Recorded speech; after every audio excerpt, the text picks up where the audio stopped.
I don't have anyone on my docket listed as Ryan John Family of Hart. I have an individual listed as Ryan John Hart. That's either you or it's not. You get to tell me whether or not that's your name. If it's not, then I need to call a different matter and bring somebody else into my hearing room. A defendant insists he's not the person named in the charges, claims he's the agent of a separate entity, demands to represent himself, but the judge sees something else, a setup for chaos in the courtroom. Proceeding today as Ryan John Hart, or you're not Ryan John Hart, in which case I have no use for you to be in this hearing today. So tell me your name so that I can determine whether or not you're the proper person to be called in this case. My name is Ryan John Hart. May I ask a question, Your Honor? No, you may not. Mr. Hart, this is not a complicated process, and this process does not get less uncomplicated. When I call a case, I start by identifying the parties that are to the case. When I'm confident I have the correct parties to the case, I proceed then and decide how to go forward. In this case, your difficulty, and I think intentional difficulty, is affecting the ability of the court to be able to proceed and to conduct its business. That's relevant to a lot of points, but most importantly, it's relevant to a pending motion that your attorney filed, presumably on your behalf, but I sense that it's not only on your behalf, it's also on your attorney's behalf. And so we're going to take up that motion. But your difficulty in basic things like telling me whether or not you're the party to a case is thwarting the court's ability to timely get its business done. I'm turning to the motion now that's before the court today, which is the motion to have attorney withdraw and to have you represent yourself, Mr. Hart. The court does not find that motion to be well placed, and I'm not going to prevent it. And the reason is there are several steps that need to be taken in order for you to be able to assert your right to represent yourself. First and foremost, I must find that your assertion of that right is unequivocal. I don't have that. What I have is your attorney's motion, and I recall very clearly and plainly the last couple of hearings that we've had.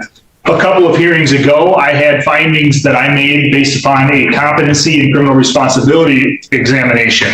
You were found both competent and criminally responsible by the court after assistance from the Center for Forensic Psychiatry and after an in-depth intervention and interview by them. I made the findings, your attorney agreed with them, and the prosecutor agreed. I have not once heard you make any type of unequivocal request at all. What I instead heard when I consider whether or not there's an unequivocal request for you to represent yourself is your attorney explained to me, I think this was 2 or 3 hearings ago now, that he was somewhat conflicted. And these are not his exact words, but this is what I recall from it. He was somewhat conflicted. You had wanted him to file various different motions, which the attorney did not find were supported by law.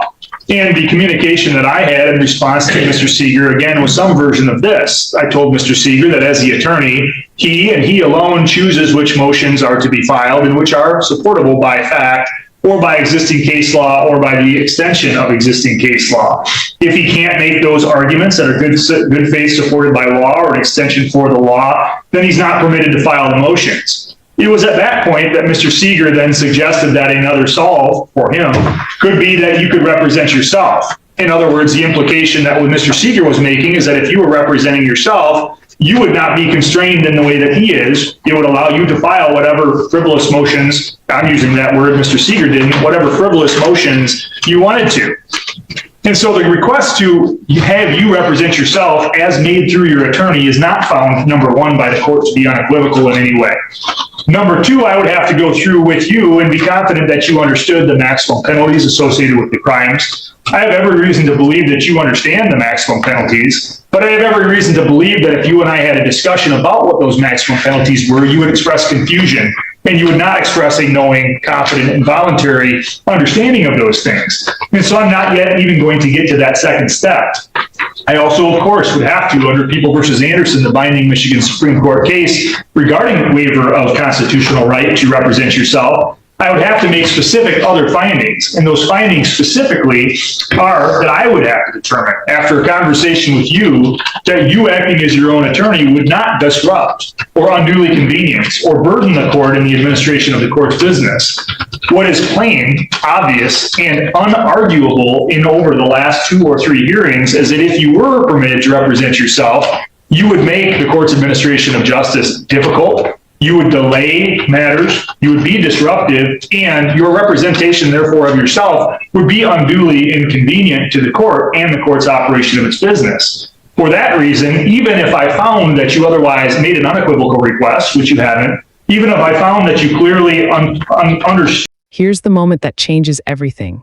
The judge walks through the legal standard, an unequivocal request, knowing waiver and no disruption to proceedings, and then finds none of it satisfied. The motion to represent himself is, would you have risked going pro under those conditions? You to do so would only encourage you to file what are very spurious and frivolous motions. It would waste the court's time, it would waste the prosecutor's time. And although it would waste Mr. Seeger's time to have him remain on, the court also notes that even if there is good cause for Mr. Seeger to withdraw, the Michigan rules of professional conduct allow the court to continue an attorney's appearance and order that an attorney continue on a case even when there's good cause to withdraw. And so I choose to exercise the discretion provided to me under those Michigan rules of professional conduct and the Michigan court rules and Michigan case law in denying any request to have you represent yourself. You are and will remain represented by Mr. Seeger until further order of the court. Mr. Seeger, did you need then some time to discuss the effect of that ruling with Mr. Hart before I decide how this case needs to resolve? I do, Your Honor. Additionally, Your Honor, Your Honor, I have something to say. May I speak? Mr. Hart, you don't get to decide when things are said. That's again part of the issue. The judge is not understanding at all in more than three. Mr. Hart, this will not be an argument. This case will not proceed by me talking over you or you talking over me. Court proceedings by law and by procedure, Mr. Hart, are to be ordered. And they're to be in a specific order, and that order is dictated by the trial court judge. That's me. It's not dictated by an individual who's charged with criminal offenses, you. And so I'm going to exercise my discretion to control those proceedings. You right now, Mr. Hart, are free on bond. I don't particularly have any care as to whether or not you're free on bond or whether or not you sit next door, except to this point. For today, I'm going to expect that you disagree with my decision on your motion to have you represent yourself. I'm going to therefore excuse any further appearance of you for purposes of today's hearing and today's hearing only. I'm going to set this matter for a new hearing after I hear from your attorney and from the prosecutor. That new hearing is going to be set in person. The reason I choose in my discretion to set it in person is because if you're disruptive or unduly burdensome to the court at the next hearing in person, I'm going to view it as a violation of your bond conditions. And if I view it as a violation of your bond conditions, you're going to be subject to the contempt powers of the court, which includes me revoking your bond and you sitting next door. Because if I have your bond revoked and you're sitting next door, I'll know that Mr. Seeger can locate you and communicate with you. And if you have your bond revoked, I'll know that I'll be able to better control the situation than I can over an electronic communication like we're doing now. Because as you've demonstrated, the only way I can control the proceedings right now is to mute you so that you can't speak over me. That's not an effective. In the end, the court keeps appointed counsel in place and warns that further disruption could result in bond revocation. Procedure wins over rhetoric. When courtroom decorum is tested, judges lean on authority and structure.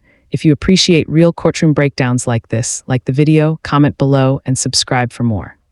That was extended. Can you please speak up so that Mr. Hart can clear? Sure, Your Honor. There was an amended offer that was extended, which is much more favorable than the previous offer. I will discuss it with him. He can determine how he wishes to proceed. All right. Did you want to, for purpose of the record, state that or offer on the record? Your Honor, my understanding is that he could plead to one count of attempted resisting and obstructing, which would be a misdemeanor, in lieu of dismissal of the attendant charge together with the habitual notice. What was the habitual offender notice that was charged? It was this. I don't have it in front of me, Your Honor, because I just had the motion. Your Honor, he's subject to a habitual 4. I believe it's on the information. And I just didn't have a file in front of me, but do you disagree with that, Mr. Seeger? No, Your Honor. All right. So, Mr. Hart, it's very important that you not only hear the offer that's been made as an offer to an attempted resist and obstruct charge for dismissal of the existing charge as well as a habitual 4th, but it's fundamentally even more important that you talk to Mr. Seeger about that.